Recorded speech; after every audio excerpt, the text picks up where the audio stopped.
नमस्कार शेतकरी मित्रांनो, स्वागत आहे तुमचं पुन्हा एकदा आपल्या मी शेतकरी यूट्यूब चॅनलमध्ये.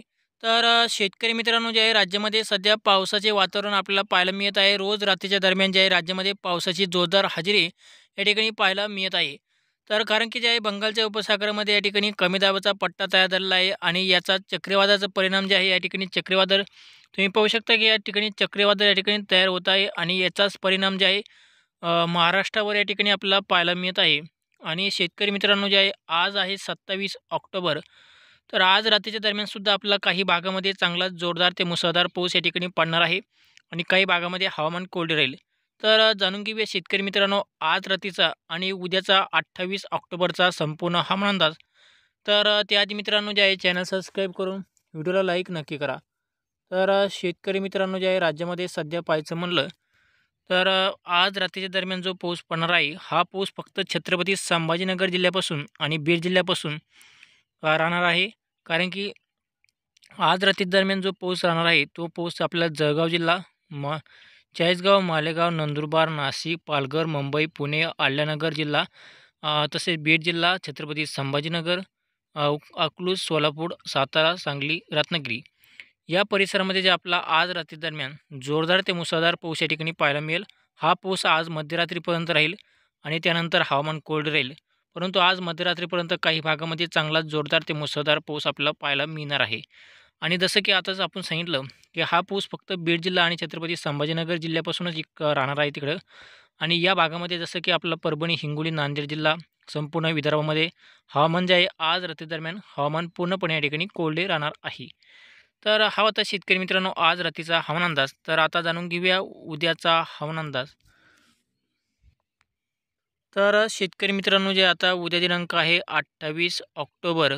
तर राज्यामध्ये आपलं जे आहे उद्याच्या दरम्यान पाहायचं म्हटलं तर उद्या सकाळी सकाळीच हवामान जे आहे पूर्णपणे कोरडे राहणार आहे. हवामान पूर्णपणे आपल्याला कोरडे पाहायला मिळेल उद्या सकाळपासून ते दुपारपर्यंत. आणि दुपारनंतर राज्यामध्ये पुन्हा एकदा पावसासाठी पोषक वातावरण तयार होऊन राज्यामध्ये पुन्हा एकदा पावसाचा जोर या ठिकाणी वाढण्यास सुरुवात होईल.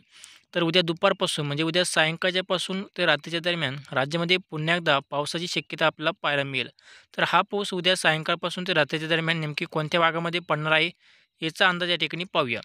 तर सगळ्यात आधी आपण जसं की आता पाहिलं, आज रात्री म्हणजे उद्या सायंकाळपासून ते रात्रीच्या दरम्यान जो पाऊस पडणार आहे, हा पाऊस आपलं नांदेड जिल्हा, हिंगोली जिल्हा, परभणी जिल्हा, लोणार, अकोला, चंद्रपूर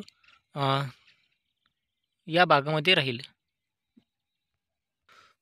शेतकरी मित्रांनो, जे आहे हा पाऊस फक्त विदर्भातील जिल्ह्यामध्ये आपल्याला काही पाहायला मिळेल आणि मराठवाड्यातील काही भागामध्ये पाऊस आपल्याला उद्या सायंकाळपासून ते रात्रीच्या दरम्यान पाहायला मिळणार आहे. तसेच नाशिक जिल्हा, मुंबई, पुणे, कोकणपट्टी या परिसरामध्ये सुद्धा आपल्याला उद्या सायंकाळपासून ते रात्रीच्या दरम्यान पावसाची शक्यता पाहायला मिळेल. जसं की अहिल्यानगर जिल्हा, छत्रपती संभाजीनगर, सोलापूर जिल्हा, खान्देशच्या परिसरामध्ये आपलं जे आहे आणि नंदुरबारच्या भागामध्ये उद्याच्या दरम्यान काही पाऊस राहणार नाही. त्या भागामध्ये हवामान जे आहे पूर्णपणे तुम्हाला कोरडे पाहायला मिळणार आहे. बीड जिल्ह्यामध्ये सुद्धा उद्याच्या दरम्यान हवामान कोल्ड राहील आणि छत्रपती संभाजीनगरमध्ये सुद्धा हवामान कोल्ड राहील आणि अहिल्यानगर जिल्ह्यामध्ये सुद्धा उद्याच्या दरम्यान हवामान कोरडे राहणार आहे. उद्या जो पाऊस पडणार आहे तो फक्त नांदेड जिल्हा, हिंगोली जिल्हा, परभणी जिल्हा, चंद्रपूर या परिसरामध्ये आपल्याला पाहायला मिळेल. तर आता जे आहे शेतकरी मित्रांनो, आता राज्यामध्ये उद्या सायंकाळपासून ते रात्रीच्या दरम्यानच पावसाची शक्यता पाहायला मिळणार आहे. तर आता जो आपण सांगितलं होतं की मागच्या व्हिडिओमध्ये सुद्धा सांगितलं होतं की शेतकऱ्यांना राज्यामध्ये हे जे पावसाचे वातावरण आहे, हे पावसाचे वातावरण जवळजवळ अजून 4 ते 5 दिवस म्हणजे 30 तारखेपर्यंत 30 ऑक्टोबरपर्यंत राज्यामध्ये पाऊस राहणार आहे. आणि हा जो पाऊस सध्या आपल्याला पाहायला मिळत आहे, याचा जो चक्रीवादळाचा परिणाम जे आहे, या ठिकाणी 2 चक्रीवादळ तयार होताना आपल्याला पाहायला मिळत आहे. या ठिकाणी विशाखापट्टणमच्या साईडला एक चक्रीवादळ आणि मुंबईच्या त्या साईडला एक चक्रीवादळ, हे 2 चक्रीवादळ या ठिकाणी तयार होत आहे. आणि याचाच परिणाम म्हणून महाराष्ट्रावर आपल्याला जे आहे का भागामध्ये पावसाची शक्यता आपल्याला पाहायला मिळत आहे.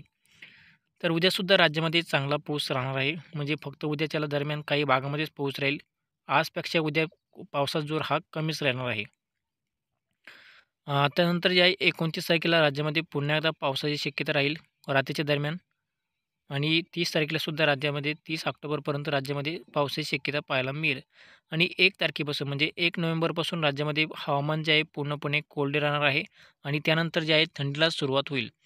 आणि राज्यामध्ये जे पावसाची शक्यता आहे हा जो पाऊस पडणार आहे, हा पाऊस फक्त आणि फक्त 30 ऑक्टोबरपर्यंतच राहणार आहे. आपण मागच्या व्हिडिओमध्ये सुद्धा शेतकऱ्यांना सांगितलं होतं, की 30 तारखेपर्यंत म्हणजे 30 ऑक्टोबरपर्यंत राज्यामध्ये पावसाचे वातावरण आहे. आणि हा जो 30 तारखेपर्यंत पाऊस 30 ऑक्टोबर पर्यंत पाऊस जरी पुढील 4 दिवस पाऊस राहणार असला तरी हा पाऊस फक्त काही भागामध्ये पडेल आणि काही भाग या ठिकाणी सोडून देईल. आता जसं की आज आज रात्री दरम्यान फक्त आल्यानगर जिल्ह्यापासून ते मुंबईच्या परिसरापाशी या ठिकाणी पाऊस राहील. आणि नांदेड, हिंगोली जिल्हा झालं, परभणी जिल्हा झालं. आज विदर्भातील संपूर्ण जिल्ह्यामध्ये आपल्याला जे आहे आज रात्री दरम्यान हवामान जे आहे पूर्णपणे कोरडे राहणार आहे. तर राज्यामध्ये जे आहे शेतकरी मित्रांनो 30 ऑक्टोबरपर्यंत पावसाची शक्यता राहील आणि हा पाऊस आपला भाग बदलत पडणार आहे. 28 तारखेला थोडंफार उद्याच्या दरम्यान म्हणजे पावसाचा जोर हा कमी राहील. परंतु 29 तारखेला पुन्हा एकदा जे आपला 29 तारखेला जी पावसाचे वातावरण आहे, हा पाऊस आपला जे आहे मराठवाडा विदर्भातील जिल्ह्यामध्ये राहील. त्यानंतर 30 तारखेला 30 ऑक्टोबरला सुद्धा आपलं जे आहे राज्यामध्ये पावसाचा जोर हा जास्त राहणार आहे. 30 ऑक्टोबरला सुद्धा मराठवाडा, उत्तर महाराष्ट्र या परिसरामध्ये पावसाची हजेरी आपल्याला या ठिकाणी जोरदार ते मुसळधार पाऊस आपला 29 आणि 30 तारखेला या ठिकाणी पाहायला मिळेल. तर शेतकरी मित्रांनो जे आहे राज्यामध्ये सध्या रोज रात्रीच्या दरम्यान हा पाऊस या ठिकाणी पडत आहे आणि हे जे पावसाचे वातावरण आहे हे फक्त आणि फक्त रात्रीच्या दरम्यानच राहणार आहे. दिवसभर हवामान कोरडे राहील आणि रात्रीच्या दरम्यान पाऊस पडणार आहे. फक्त आणि फक्त रात्री पाऊस पडेल. पुढील 2 दिवस म्हणजे 30 ऑक्टोबरपर्यंत हे पावसाचे वातावरण राहील आणि 30 ऑक्टोबरपर्यंत राज्यामध्ये रोज रात्रीच्या दरम्यान पावसाची शक्यता राहणार आहे.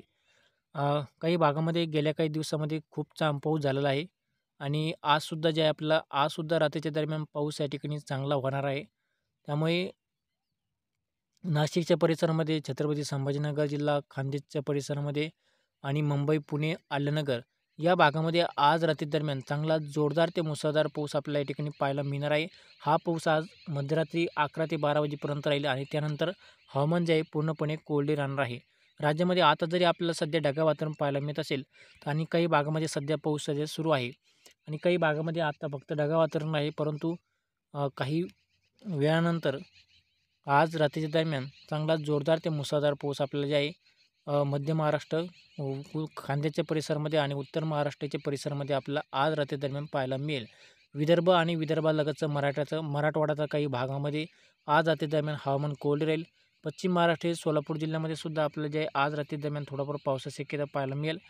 तर शेतकरी मित्रांनो जे आहे राज्यामध्ये हे आज रात्री आणि उद्याच्या दरम्यान पावसाचा जोर हा थोडा कमी राहील. परंतु 29 आणि 30 तारखेदरम्यान राज्यामध्ये पुन्हा एकदा पावसाचा जोर हा जास्त राहील. मराठवाड्यामध्ये आणि खान्देशच्या परिसरामध्ये आणि उत्तर महाराष्ट्रामध्ये पुढील 2 दिवस म्हणजे 30 ऑक्टोबरपर्यंत राज्यामध्ये चांगला पाऊस पडणार आहे. काही भागामध्ये जे आहे चांगला पाऊस पडेल तर काही भागामध्ये थोडाफार हलका ते रिमझिम पावसाची शक्यता आपल्याला या ठिकाणी पाहायला मिळणार आहे. तर शेतकरी मित्रांनो जे आहे तुम्ही हा व्हिडिओ शेवटपर्यंत पाहिल्याबद्दल सर्वांचे धन्यवाद आणि तुमच्या भागामध्ये आपण सांगितल्याप्रमाणे पाऊस झाला का तुम्ही आम्हाला खाली कमेंट करून नक्की सांगा.